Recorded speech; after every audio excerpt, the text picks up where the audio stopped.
আমার ক্লাস 5 এর সকলকে স্বাগত আর একটি নতুন ভিডিওতে। আজকে আমি তোমাদের প্রথম পর্যায়ক্রমিক মূল্যায়নের বাংলা যে প্রশ্নপত্রটা আছে সেটা নিয়ে আলোচনা করব। তো এটা খুবই গুরুত্বপূর্ণ একটি প্রশ্নপত্র। এখান থেকে হয়তো তোমরা অনেক কিছু কমন পাবে এবং অবশ্যই বইয়ের পড়াগুলো আগে করবে, তারপরে এইগুলো গুরুত্বপূর্ণগুলো করে রাখবে। ঠিক আছে? আর কিছু যদি ভুলে যায় তোমরা মার্জনা করবে এবং সঠিক করে নেবে। একেকটা বলেছে সঠিক উত্তরটির উপর টিক চিহ্ন দাও। তাহলে হাবু ও তার দাদাদের পোষা মোট পশু পাখির সংখ্যা 175টি। কয়েকটা বলেছে রূপকথার গল্পে যেটি থাকে না সেটি হলো উড়োজাহাজ। কয়েকটা বলেছে প্রকৃতির সুন্দর চেহারা যে অংশে ফুটে উঠেছে সেটি হলো ডাবের মতো চাঁদ উঠেছে। কয়েকটা বলছে ইতুয়া শব্দের অর্থ রবিবার। একটা বলছে লিভিংস্টোন ছিলেন ফরল্যান্ড দেশের মানুষ। কয়েকটা বলছে বিমলের ছোট ভাইয়ের নাম হলো অবু। দু-একটা বলেছে জোয়ানদের ঘাঁটি ছিল লাদাখ জায়গাতে। কয়েকটা বলেছে ছাগলেতে নটে গাছ খেলো যে মুড়িয়ে। কয়েকটা বলছে এই ছাদের মরুভূমিতে তখন একটা ওয়েসিস দেখা দিয়েছিল। কয়েকটা দরবার শব্দের অর্থ হলো সভা। তিন-একটা বলেছে শব্দযুগলের অর্থ পার্থক্য লেখো। বাঁচা, বাঁচা মানে বেঁচে থাকা, আর বাছা মানে বাছাই করা। চারটা বলেছে এলোমেলো বর্ণগুলির সাহায্যে অর্থপূর্ণ শব্দ লেখো। প্রথমেরটা হবে সুবর্ণ রেখা, দ্বিতীয়টা হবে লুটোপুটি, ঘয়েরটা হবে পিঁপড়ে গাড়ি, আর ঘয়েরটা হবে জুড়ি গাড়ি। পাঁচেরটা বলেছে বাক্য রচনা করো। জোয়ান, জোয়ানরা আমাদের দেশকে শত্রুদের হাত থেকে রক্ষা করে।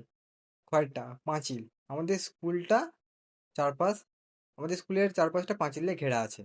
নালিশ, কেউ অসৎ কাজ করলে পুলিশের কাছে বা বড়দের কাছে নালিশ জানানো উচিত। ছয়েরটা বিপরীত শব্দ লেখো। তাহলে আদি কি হবে অন্ত, ক্ষয় আনন্দ কি হবে দুঃখ, ঠান্ডা কি হবে গরম, আর ঘরটা বিশ্বাস কি হবে অবিশ্বাস। সাথেটা বলছে সমার্থক শব্দ লেখো। তাহলে কয়েকটা কি আছে নদী, নদী কি হবে তটিনী আর তরঙ্গিনী। কয়েকটা পৃথিবী কি হবে ধরা আর জগৎ। আর একটা বলেছে অর্থ লেখো। বাগাল কি হবে রাখাল, আর পিলপে গাড়ি মানে হাতি টানা গাড়ি। নয়টা বলেছে ক্রিয়াপদের নিচে দাগ দাও। তাহলে কয়েকটা কি হঠাৎ তাদের হাঁক পৌঁছতো, তাহলে এখানে আমি পৌঁছাতো। আর কয়েকটা বলে ছোট নাগপুর ছাড়লাম, তাহলে এখানে হবে ছাড়লাম। দশেরটা বলেছে নিচের প্রশ্নগুলির উত্তর দাও, 5টি করতে বলেছে। তো কিছু গুরুত্বপূর্ণ প্রশ্ন এগুলো তোমরা করে রেখো এবং অবশ্যই বই পড়াগুলো আগে করে রাখবে। এবার বলেছে বালক রবীন্দ্রনাথের প্রধান ছুটির দেশ কী ছিল। তাহলে বালক রবীন্দ্রনাথের প্রধান ছুটির দেশ ছিল তাঁর বাড়ির খোলা ছাদ। কয়েকটা বলছে গল্পগুলোর ঝোলায় কী কী ধরনের গল্প রয়েছে। তাহলে গল্পগুলোর ঝোলায় দৈত্যী দানব, যক্ষীরাজ, রাজপুত্তর, পক্ষীরাজ, আজগুবি, সব কারখানা, দেবান্দ্রের মাঠ, হট্টমেলার হাট ও কেতবতী নন্দিনীর মতো গল্প রয়েছে। কয়েকটা বলেছে হাবু কোথায় গিয়ে কার কাছে নালিশ জানিয়েছিল। তাহলে হাবু থানায় গিয়ে বড়বাবুর কাছে নালিশ জানিয়েছিল। কয়েকটা বলছে সেও এক ভীষণ যুদ্ধ। এখানে কোন যুদ্ধের কথা বলা হয়েছে। এতমন্ডার কাহিনী গল্পে বিরসা মুন্ডা সাহেবদের উৎখাত করবে বলে মুন্ডাদের নিয়ে উলগুলার নামে এক লড়াই করেছিল ও সাঁওতালরা করেছিল হুল নামে এক লড়াই। সেখানে এখানে সেই যুদ্ধের কথা বলা হয়েছে। কুমারটা বলেছে বুনো হাঁসেরা জোয়ানদের তাঁবুতে কি খেত। তাহলে বুনো হাঁসেরা জোয়ানদের তাঁবুতে টিনের মাছ, তরকারি, ভুট্টা, ভাত, ফলের কুচি এইসব খেত। তো একটা বলছে বিমলার ছোট ভাইয়ের নাম কি। সে ও তার দাদা বেশি বেশি খাবার পাবে কেন। তো এটার অনেক কটা উত্তর আছে, তোমাদের যে উত্তরটা করা আছে বা করা হয়েছে সেটা করবে তোমরা। আমি একটা উত্তর বলে দিচ্ছি, দেখো।